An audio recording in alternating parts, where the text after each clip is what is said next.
सांग मैंने आम सकाल उठी पलि आसचु मोर अधा उठिक आई आज है सावित्री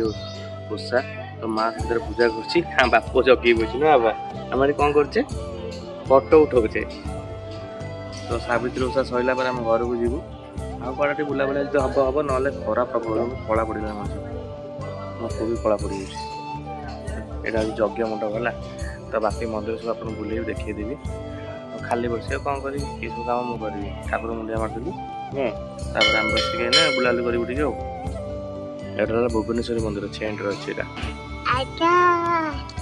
ठीक है।